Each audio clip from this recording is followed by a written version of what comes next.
Should I say James since that's my legal name? I'm from Raleigh, North Carolina, but I live in Oakland now.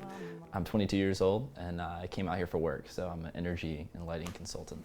Growing up, I grew up in a Christian family, so that was kind of my experience. I mean, I was inundated with the Word and with the Bible and with going to Sunday school as long as I can remember. We actually went to a Catholic church for a little bit when I was a kid, but I really only remember there being donuts on Sundays. I don't remember too much about it. Besides that, I grew up knowing the Bible stories, and I grew up knowing Bible verses, and I think John 3:16, I knew by heart as a kid. So, and that was good. That was all great. But I think that growing up, I began to eventually see Christianity as kind of just a set of rules to live by, an additional set of rules, and in addition to the world's rules for what people should and shouldn't do, I had this extra set of rules above and beyond that I was supposed to do or not do. So I kind of had a pretty legalistic view of it growing up. I think that's because as a kid, you pretty much your existence as being told what to do and what not to do, and learning things.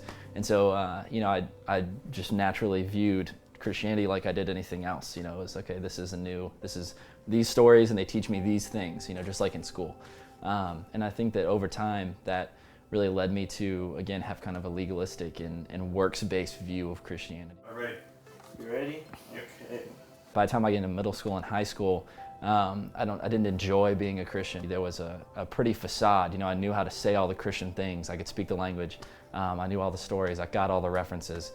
So on the outside, I looked like the perfect Christian kid, but there's no foundation there. So even though I was following all the rules and checking all the boxes, there was no sustenance to that. There was no heart behind it.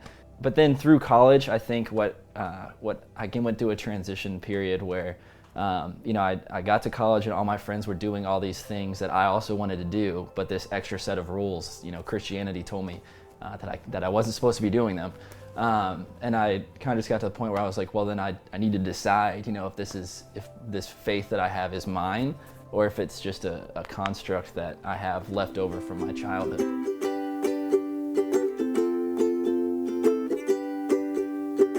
I started going to a church in North Carolina called The Summit.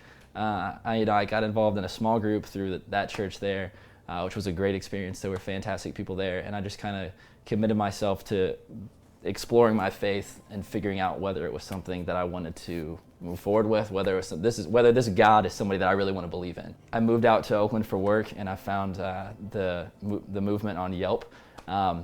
And I purposefully wanted to come to the movement because it's a small church, because I had only ever been involved in big churches previously, and it's easy to get lost and just become one of the people there in a big church. And I thought that being in a church plant would be good for me, especially where my faith was at the time. Now I serve at the movement, and that's been a fantastic experience. And Pastor Ed's messages are always gospel-centered, which is something that I appreciate. And so I think that through those messages and through the small groups here at the movement, my faith has just gotten to a point where being baptized is something that I want to do, because growing up I never really wanted to do it because I didn't feel like I was Christian enough. I had these doubts and these questions. I felt like you had to be a Christian black belt to get baptized, and I was like a purple belt. No offense to the purple belts in the room, or if anybody's a purple belt, but I didn't feel like I was on that level, the super Christian where I can get baptized and just be on fire. But now, especially after talking with Pastor Ed, I realize that there are no belts. There is no system where no one is better than anybody else. Nobody's more Christian than anybody else. We're all just broken people doing life together.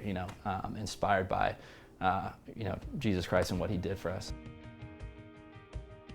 What I'm hoping to get out of being baptized is this is really about me saying publicly that it's mine. It's not something that I just grew up with, It's not something that I just do on Sundays. This is something that's real to me and that I want to, grow and dive deeper into.